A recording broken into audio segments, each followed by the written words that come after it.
Hello বন্ধুরা, কেমন আছো তোমরা? আশা করি অনেক ভালো আছো। আমি মোটামুটি আছি, খুব ভালো আছি সেটা বলতে পারবো না, কারণ আমার শরীর খারাপ। তোমাদের আগে অনেক ভিডিওতে জানিয়েছি আর আজকেও জানাচ্ছি যে হ্যাঁ, আমার শরীর খারাপ থাকে, তোমরা সবসময় জানো। তো সেই কারণের জন্য নতুন করে আর বলার কিছু নেই। তো আজকে আমি ওষুধ নিয়ে আসলাম আমার জন্য, মেয়ের জন্য। মেয়ের তো প্রচন্ড শরীর খারাপ। আর বাবা এসছে কালকে, তো বাবা এসেই তো একদম জ্বরে পড়ে গেছে। তার মধ্যে নানান প্রবলেম, সর্দি, কাশি, বমি, পায়খানা সমস্ত কিছুই একসঙ্গে ধরে গেছে। মানে আমাদের ফ্যামিলিটা পুরো একদম অসুস্থ এখন এই মুহূর্তে। মানে কি বলবো তোমাদেরকে, মানে না বললে হয়তো বুঝতে পারবে না। তার জন্য আমি ভিডিওটা করতে এলাম। তোমরা অনেকে জিজ্ঞাসা করছো যে বোন ভিডিও দিচ্ছ না কেন, অনেকে জিজ্ঞাসা করছো দিদি ভিডিও দিচ্ছ না কেন। সেই কারণে যেন আমি ভাবলাম তোমাদেরকে একটু জানিয়ে দিই কেন ভিডিও দিচ্ছি না, বা তোমাদের ভিডিও দেখতে পাচ্ছি না, লাইক কমেন্ট করতে পারছি না। মানে মেয়ে তো 2-3 দিন ধরে ভালোই অসুস্থ হয়ে গেছে। ও তো নিঃশ্বাস নিতে পারছে না, গলা ব্যথা, নানান প্রবলেম ওরও হয়ে গেছে। তো এখন সেই ছোটাছুটি চলছে। আর সেই কারণে জন্য ভিডিও দিতে পারছি না। আজকে ভেবেছিলাম যে হয়তো ভিডিও করব, কিন্তু হঠাৎ করে বাবা আরো অসুস্থ হয়ে যায়, তার জন্য ওষুধ আনতে ছুটতে হয়। তো যাই হোক, এখনো শুয়ে আছে বাবা। আর মেয়েও আছে, মেয়ে আর ওর দাদু একসঙ্গে রয়েছে পাশাপাশি বসে। আর আমারও তো ঘাড়ের যন্ত্রণার জন্য আমি ওষুধ নিয়ে আসলাম, সেই কারণের জন্য তো আমি ভিডিওটা দিতে পারছি না। মানে খুব ইচ্ছা করছে যে ভিডিও দিই ভিডিও দিই, মানে যেটা ছাড়া থাকতে পারি না। তো সেটা এত প্রবলেমের জন্য আমি দিতে পারছি না, তো সেটা তোমাদেরকে জানালাম। তো বন্ধুরা, তোমরা আমার পাশে থেকো, আর আমিও তোমাদের সবসময় পাশে থাকবো। তোমরা আমার যারা পরিবার রয়েছে, ফ্যামিলি মেম্বার আছো, তোমরা আমার ভালোবেসে আমার পরিবার এসেছো। তো আমার ভালো মন্দ সবটাই তোমাদের সঙ্গে জড়িয়ে আছে। সেই কারণের জন্য আশা রাখবো তোমরা আমাকে একটু বুঝবে কি প্রবলেমের মধ্যে দিয়ে আমি যাচ্ছি। আর আমি সবসময় চেষ্টা করব যে তোমাদের ভিডিও দেখার, আর আমি নিজেও ভিডিও করার।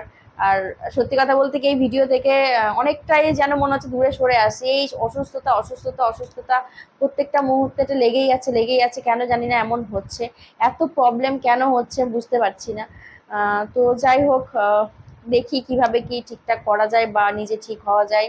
না হলে তো মানে সমস্তটাই দেখবে যে মেয়েদের উপর নির্ভর করে একটা ফ্যামিলি। তো এখানে আমি যদি অসুস্থ হয়ে যাই, আরো বাকি মানুষগুলো দেখার তো অনেক প্রবলেম হয়ে যাবে, তাই না? সে কারণে যেন ভাবলাম তোমাদের একটু জানিয়ে দিই যে কেন তোমাদের ভিডিও দেখতে পাচ্ছি না, বা কেন আমি নিজে ভিডিও করতে পারছি না। তো বন্ধুরা, একটাই রিকোয়েস্ট করব, তোমরা আমার সাথে থেকো, পাশে থেকো। আহ, এই আশা নিয়ে আজকে আমি এসেছি, বা প্রত্যাশা যেটাই বলো, সবটাই তোমাদের কাছে আমি করি। বা তোমরা আমাকে অনেক ভালোবাসো, ভালোবাসা দিচ্ছ, তার জন্য আমি ধন্য। আর এত ভালোবাসা পাবো আমি স্বপ্নেও ভাবিনি কখনো, যে যেখানে আমার সত্যি কথা বলতে কোনো যোগ্যতাই নেই বলা যেতে পারে। মাধ্যমিক পাশ করে 11-এ ভর্তি হয়ে আর পড়াশোনা করা হয়নি, তারপর বিয়ে হয়ে গেছে। তো যাই হোক, সেক্ষেত্রে একজন সত্যি কথা আমি জানি না একজন ইউটিউবার হওয়ার যোগ্যতা রাখে কিনা। তোমাদের ভালোবাসা যেটুকু আমাকে নিয়ে এসছো, তা আমি অনেক ধন্য। তার জন্য তোমাদের কাছে অনেক অনেক অনেক অনেক কৃতজ্ঞ, যে আমাকে এই এমন একটা জায়গায় নিয়ে আসার জন্য, বা এতটা ভালোবাসা দেওয়ার জন্য। তো যাই হোক বন্ধুরা, সবসময় চাইবো যে তোমরা সুস্থ থাকো, ভালো থাকো। অন্তত আমার মতো বা আমাদের মতো এরকম পরিস্থিতিতে যেন না পড়তে হয়, যে প্রত্যেকটা মুহূর্তে এত অসুস্থতা কেন হচ্ছে আমরাও বুঝতে পারছি না। প্রত্যেকটা মুহূর্তেই বলা যেতে পারে, মানে যতক্ষণ বাড়ির মধ্যে থাকছে, যতক্ষণ অসুস্থতা লাগছে, কেন এরকম হচ্ছে সত্যি বুঝতে পারছি না। আবার কোনো জায়গায় বাইরে টাইরে একটু যদি ঘুরে আসছি তো ঠিকঠাক লাগছে, আবার বাড়িতে ঢুকলে সেই অসুস্থতা। তো এই প্রবলেমটা কেন হচ্ছে সত্যি বুঝতে পারছি না।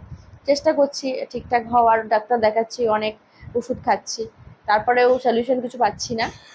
তো যাই হোক বন্ধুরা, ভিডিওটা অনেকটা বড় হয়ে যাবে। জাস্ট একটুখানি কথা বলতে এসে তোমাদের সঙ্গে কথা বলতে লাগলে তো অনেক অনেক কথা বলতে ইচ্ছা করে। মানে সারাক্ষণ ক্যামেরার সামনে থেকে যাই, তোমাদের সঙ্গে কানেক্ট হই। লাইভ করতে পারছি না, তো খুব তাড়াতাড়ি লাইভে আসবে একটু সুস্থ হলে। তোমরা পাশে থেকো, সাথে থেকো। তো আজকে ভিডিওটা এইটুকুই থাকলো। আবার অন্য কোনো ভিডিও নিয়ে অবশ্যই চলে আসবো। অনেক ভিডিও করা আছে, সেগুলো এডিটিং করারও সময় পাচ্ছি না। তো দেবো আস্তে আস্তে সমস্তটাই, যদি তোমরা পাশে থাকো, যদি তোমরা চাও অবশ্যই দেবো। তো বন্ধুরা, টাটা বাই বাই। আবার খুব তাড়াতাড়ি চলে আসবো সুন্দর ভিডিও নিয়ে। পাশে থেকো, সাথে থেকো। এবং তোমরা খুব খুব খুব ভালো থেকো, সুস্থ থেকো, সবসময় ভগবানের কাছে প্রার্থনা করবো। Tata bye bye, good night.